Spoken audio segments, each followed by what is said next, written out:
I don't think much of Stephen McKay anymore, though I used to swear by him.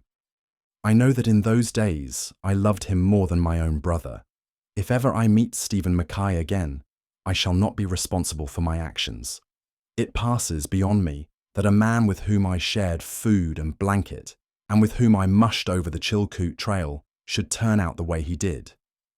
I always sized Steve up as a square man, a kindly comrade, without an iota of anything vindictive or malicious in his nature. I shall never trust my judgment in men again. Why, I nursed that man through typhoid fever. We starved together on the headwaters of the Stewart, and he saved my life on the Little Salmon. And now, after the years we were together, all I can say of Stephen McKay is that he is the meanest man I ever knew. We started for the Klondike in the fall rush of 1897, and we started too late to get over Chilkoot Pass before the freeze-up. We packed our outfit on our backs partway over, when the snow began to fly, and then we had to buy dogs in order to sled it the rest of the way. That was how we came to get that spot. Dogs were high, and we paid $110 for him. He looked worth it. I say looked, because he was one of the finest appearing dogs I ever saw. He weighed 60 pounds, and he had all the lines of a good sled animal. We never could make out his breed. He wasn't Husky, nor Malamute, nor Hudson Bay. He looked like all of them, and he didn't look like any of them. And on top of it all, he had some of the white man's dog in him, for on one side, in the thick of the mixed yellow, brown, red and dirty white that was his prevailing colour, there was a spot of coal black as big as a water bucket. That was why we called him Spot. He was a good looker, all right. When he was in condition, his muscles stood out in bunches all over him. And he was the strongest looking brute I ever saw in Alaska. Also, the most intelligent looking. To run your eyes over him, you'd think he could outpull 3 dogs of his own weight. Maybe he could, but I never saw it. His intelligence didn't run that way. He could steal and forage to perfection. He had an instinct that was positively gruesome for divining when work was to be done and for making a sneak accordingly. And for getting lost and not staying lost, he was nothing short of inspired. But when it came to work, the way that intelligence dribbled out of him and left him a mere clot of wobbling, stupid jelly would make your heart bleed. There are times when I think it wasn't stupidity. Maybe, like some men I know, he was too wise to work. I shouldn't wonder if he put it all over us with that intelligence of his. Maybe he figured it all out and decided that a licking now and again and no work was a whole lot better than work all the time, and no licking. He was intelligent enough for such a computation. I tell you, I've sat and looked into that dog's eyes, till the shivers ran up and down my spine, and the marrow crawled like yeast. What of the intelligence I saw shining out? I can't express myself about that intelligence. It is beyond mere words. I saw it, that's all. At times it was like gazing into a human soul, to look into his eyes. And what I saw there frightened me, and started all sorts of ideas in my own mind of reincarnation and all the rest. I tell you, I sensed something big in that brute's eyes. There was a message there, but I wasn't big enough myself to catch it. Whatever it was, I know I'm making a fool of myself. Whatever it was, it baffled me. I can't give an inkling of what I saw in that brute's eyes. It wasn't light, it wasn't colour. It was something that moved, a way back, when the eyes themselves weren't moving. And I guess I didn't see it move either. I only sensed that it moved. It was an expression. That's what it was. And I got an impression of it. No. It was different from a mere expression. It was more than that. I don't know what it was, but it gave me a feeling of kinship just the same. Oh no, not sentimental kinship.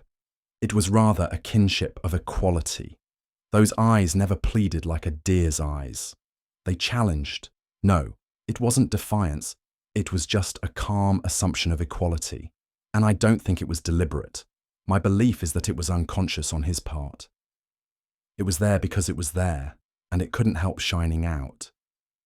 No, I don't mean shine. It didn't shine. It moved. I know I'm talking rot, but if you'd looked into that animal's eyes the way I have, you'd understand. Steve was affected the same way I was. Why, I tried to kill that spot once. He was no good for anything, and I fell down on it. I led him out into the brush and he came along slow and unwilling. He knew what was going on. I stopped in a likely place, put my foot on the rope and pulled my big Colts. And that dog sat down and looked at me. I tell you, he didn't plead. He just looked.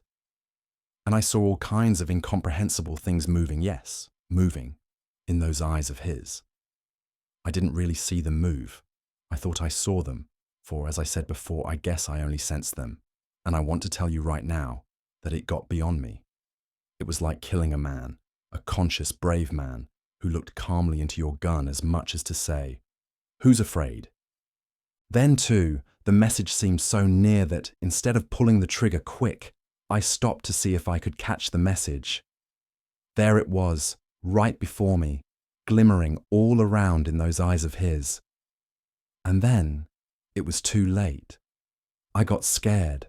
I was trembly all over, and my stomach generated a nervous palpitation that made me seasick.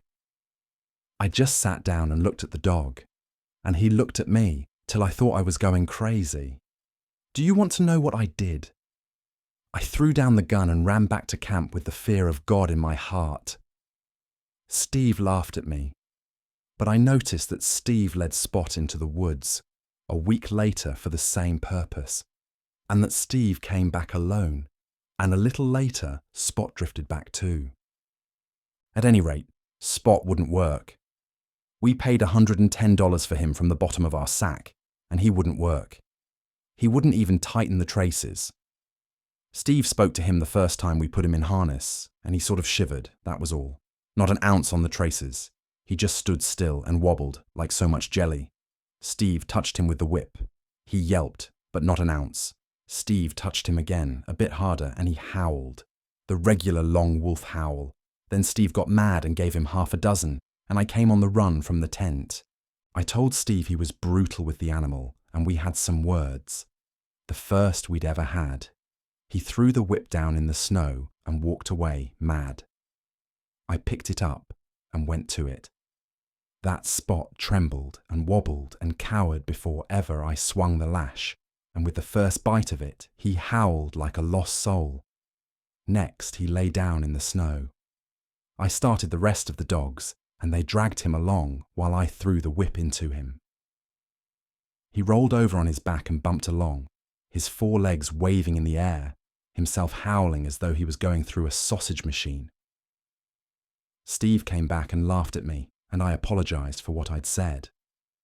There was no getting any work out of that Spot, and to make up for it, he was the biggest pig glutton of a dog I ever saw.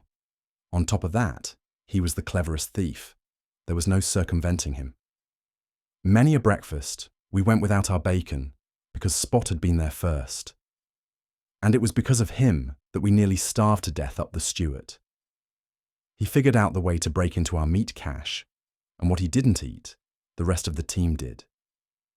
But he was impartial. He stole from everybody. He was a restless dog, always very busy snooping around or going somewhere. And there was never a camp within 5 miles that he didn't raid. The worst of it was that they always came back on us to pay his board bill, which was just being the law of the land.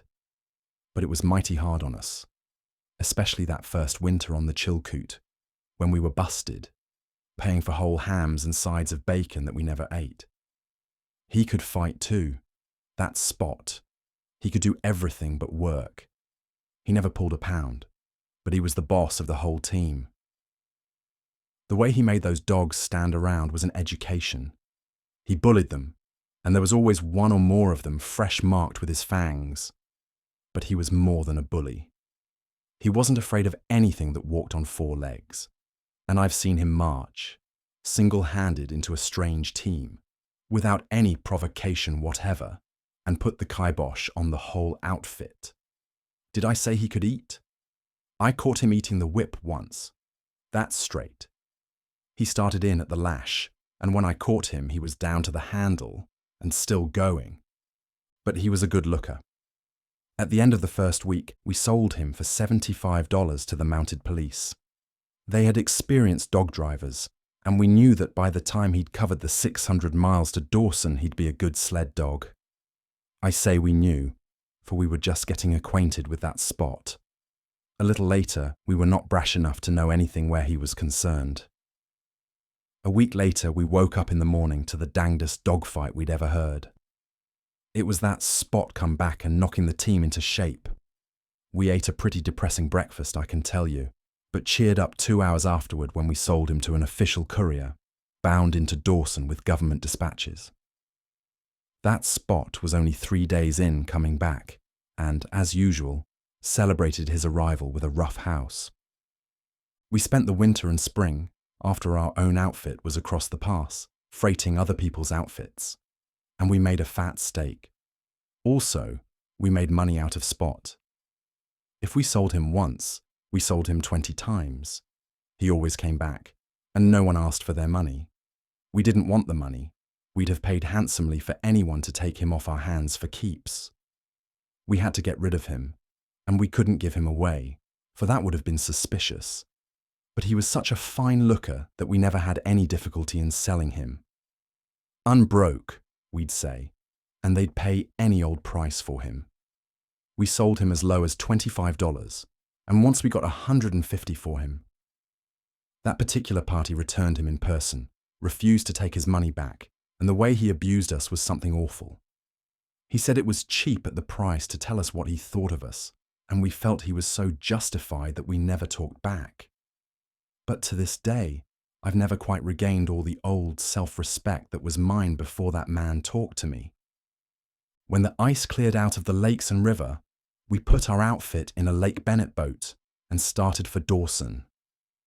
We had a good team of dogs, and of course we piled them on top the outfit. That Spot was along. There was no losing him. And a dozen times, the first day, he knocked one or another of the dogs overboard in the course of fighting with them. It was close quarters, and he didn't like being crowded. "What that dog needs is space," Steve said the second day. "Let's maroon him." We did, running the boat in at Caribou Crossing for him to jump ashore. 2 of the other dogs, good dogs, followed him, and we lost 2 whole days trying to find them. We never saw those 2 dogs again, but the quietness and relief we enjoyed made us decide, like the man who refused his $150, that it was cheap at the price. For the first time in months, Steve and I laughed and whistled and sang. We were as happy as clams. The dark days were over. The nightmare had been lifted. That Spot was gone. 3 weeks later, one morning, Steve and I were standing on the riverbank at Dawson. A small boat was just arriving from Lake Bennett. I saw Steve give a start and heard him say something that was not nice and that was not under his breath. Then I looked, and there, in the bow of the boat, with ears pricked up, sat Spot. Steve and I sneaked immediately, like beaten curs, like cowards, like absconders from justice. It was this last that the lieutenant of police thought when he saw us sneaking. He surmised that there were law officers in the boat who were after us. He didn't wait to find out, but kept us in sight, and in the M&M saloon got us in a corner. We had a merry time explaining, for we refused to go back to the boat and meet Spot, and finally he held us under guard of another policeman while he went to the boat. After we got clear of him, we started for the cabin, and when we arrived, there was that Spot sitting on the stoop waiting for us. Now, how did he know we lived there? There were 40,000 people in Dawson that summer, and how did he savvy our cabin out of all the cabins? How did he know we were in Dawson anyway? I leave it to you. But don't forget what I said about his intelligence and that immortal something I have seen glimmering in his eyes. There was no getting rid of him anymore. There were too many people in Dawson who had bought him up on Chilcoot, and the story got around. 6 times we put him on board steamboats going down the Yukon, but he merely went ashore at the first landing and trotted back up the bank. We couldn't sell him. We couldn't kill him. Both Steve and I had tried, and nobody else was able to kill him. He bore a charmed life. I've seen him go down in a dogfight on the main street with 50 dogs on top of him, and when they were separated, he'd appear on all his 4 legs, unharmed, while 2 of the dogs that had been on top of him would be lying dead. I saw him steal a chunk of moose meat from Major Dinwiddie's cache so heavy that he could just keep 1 jump ahead of Mrs. Dinwiddie's squaw cook, who was after him with an axe. As he went up the hill, after the squaw gave up, Major Dinwiddie himself came out and pumped his Winchester into the landscape. He emptied his magazine twice and never touched that spot. Then a policeman came along and arrested him for discharging firearms inside the city limits. Major Dinwiddie paid his fine, and Steve and I paid him for the moose meat at the rate of $1 a pound, bones and all. That was what he paid for it. Meat was high that year. I am only telling what I saw with my own eyes. And now I'll tell you something also. I saw that Spot fall through a waterhole. The ice was 3.5 feet thick, and the current sucked him under like a straw. 300 yards below was the big waterhole used by the hospital. Spot crawled out of the hospital waterhole, licked off the water, bit out the ice that had formed between his toes, trotted up the bank, and whipped a big Newfoundland belonging to the Gold Commissioner. In the fall of 1898, Steve and I poled up the Yukon on the last water, bound for Stewart River. We took the dogs along, all except Spot. We figured we'd been feeding him long enough. He'd cost us more time and trouble and money and grub than we'd got by selling him on the Chilkoot, especially grub, so Steve and I tied him down in the cabin and pulled our freight. We camped that night at the mouth of Indian River, and Steve and I were pretty facetious over having shaken him. Steve was a funny cuss, and I was just sitting up in the blankets and laughing when a tornado hit camp. The way that Spot walked into those dogs and gave them what for was hair-raising. Now how did he get loose? It's up to you. I haven't any theory. And how did he get across the Klondike River? That's another facer. And anyway, how did he know we had gone up the Yukon? You see, we went by water, and he couldn't smell our tracks. Steve and I began to get superstitious about that dog. He got on our nerves too, and between you and me, we were just a mite afraid of him. The freeze-up came on when we were at the mouth of Henderson Creek, and we traded him off for 2 sacks of flour to an outfit that was bound up White River after copper. Now that whole outfit was lost. Never trace nor hide nor hair of men, dogs, sleds, or anything was ever found. They dropped clean out of sight. It became one of the mysteries of the country. Steve and I plugged away up the Stewart, and 6 weeks afterward, that Spot crawled into camp. He was a perambulating skeleton and could just drag along, but he got there. And what I want to know is, who told him we were up the Stewart? We could have gone to 1,000 other places. How did he know? You tell me, and I'll tell you. No losing him. At the Mayo, he started a row with an Indian dog. The buck who owned the dog took a swing at Spot with an axe, missed him, and killed his own dog. Talk about magic and turning bullets aside. I, for one, consider it a blamed sight harder to turn an axe aside with a big buck at the other end of it. And I saw him do it with my own eyes. That buck didn't want to kill his own dog. You've got to show me. I told you about Spot breaking into our meat cache. It was nearly the death of us. There wasn't any more meat to be killed, and meat was all we had to live on. The moose had gone back several hundred miles and the Indians with them. There we were. Spring was on, and we had to wait for the river to break. We got pretty thin before we decided to eat the dogs, and we decided to eat Spot first. Do you know what that dog did? He sneaked. Now how did he know our minds were made up to eat him? We sat up nights laying for him, but he never came back. And we ate the other dogs. We ate the whole team. And now for the sequel. You know what it is when a big river breaks up and a few billion tons of ice go out, jamming and milling and grinding. Just in the thick of it, when the Stewart went out, rumbling and roaring, we sighted Spot out in the middle. He'd got caught as he was trying to cross up above somewhere. Steve and I yelled and shouted and ran up and down the bank, tossing our hats in the air. Sometimes we'd stop and hug each other. We were that boisterous, for we saw Spot's finish. He didn't have a chance in a million. He didn't have any chance at all. After the ice run, we got into a canoe and paddled down to the Yukon, and down the Yukon to Dawson, stopping to feed up for a week at the cabins at the mouth of Henderson Creek.